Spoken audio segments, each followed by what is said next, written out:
એ પરમ તત્વને નથી તો આંખોમાં સમાવી શકાતું, કે નથી તો વાણી દ્વારા પામી શકાતું, નથી તો ઇન્દ્રિયો વડે ગ્રહણ થતું, કે નથી તે તપ વડે ગ્રહણ થતું. એવા આ પરમ તત્વને તો શુદ્ધ અંતઃકરણવાળા ધ્યાન સાધના વડે જ ગ્રહણ કરી શકાય છે. સંત ગોરખનાથ કહે છે, બસતી ન શૂન્યમ, શૂન્યમ ન બસતી અગમ અગોચર ऐसा, ગગન શિખર મહિમ બાલક બોલે તાકા નામ ધરહુંગા કૈસા. આ અગમ અગોચર એટલું અફાટ છે કે શૂન્યમાં સમાઈ શકતું નથી, અને તે સૂક્ષ્મ છે કે તેમાં શૂન્ય સમાઈ શકતું નથી. એ અગમ અગોચર તત્વને વાણી દ્વારા વ્યક્ત કરી શકાતું નથી. યોગ સાધનાના પથ પર ચાલતા સંતો, ભક્તો, સિદ્ધોએ જે અલૌકિક આત્માનુભૂતિનો અનુભવ કર્યો, તે અનુભવ અવલ વાણી દ્વારા વ્યક્ત કરી આપણને આપ્યો છે. વાણી રે વાણી મારા સદગુરુની વાણી, જીવતા પરણાવી બાવે મુવા ઘેર આણી. ખીલો દૂજે રે પેલી ભેંસો વલાવે, સસરો પારણીએ ને બહુજી હિંચોળે. વાણી રે વાણી મારા ગુરુજીની વાણી.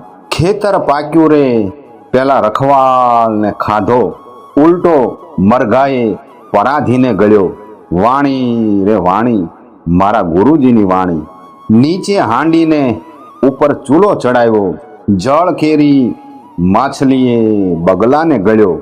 વાણી રે વાણી મારા ગુરુજીની વાણી. મેઘ વરસે રે પેલી જમીન પરસે, નેવાના નીર મોભે રે ચડશે. વાણી રે વાણી મારા ગુરુજીની વાણી. બાવો બોલ્યા રે પેલા મચ્છંદરાનો ચેલો, મારી મમતાને બન્યા અવધૂત. વાણી રે વાણી મારા ગુરુજીની વાણી. જીવતા પરણાવી બાવે મુવા ઘેર આણી. આ વાણીનો અર્થ આપણા સંતો ભક્તો આવી રીતે કરે છે. ગુરુજીની વાણી એક જ છે, એ બીજી નથી. એ વાણીથી અનેક માનવો સતને માર્ગે ચાલીને સત સુધી પહોંચ્યા છે.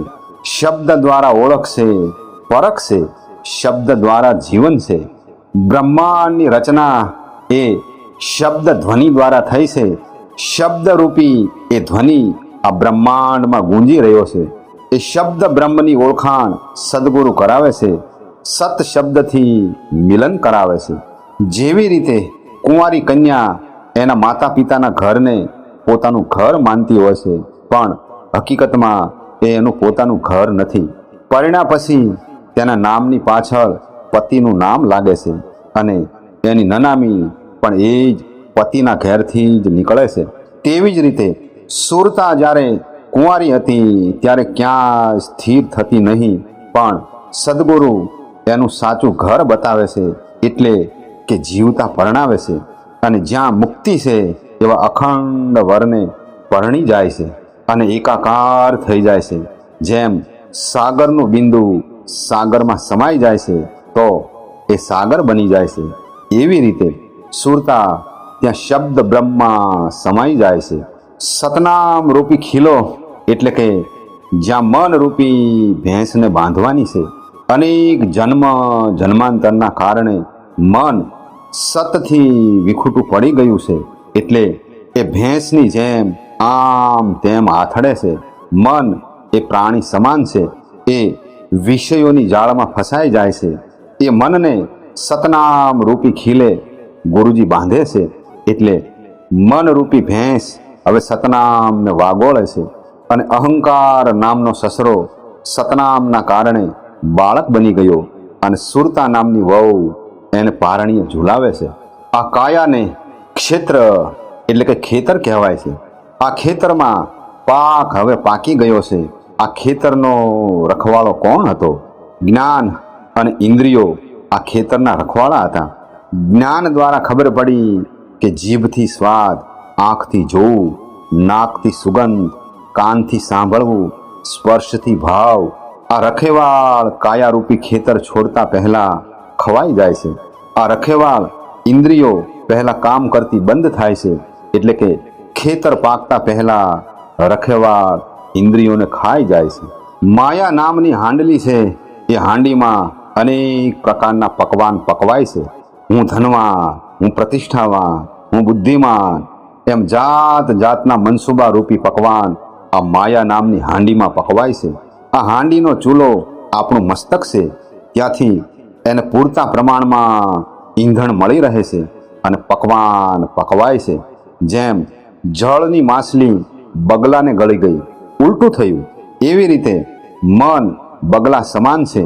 બગલો ધ્યાનસ્થ ઊભો હોય એવું લાગે, પણ એના મનમાં તો માછલીને ગળી જવાના મનસુબા છે.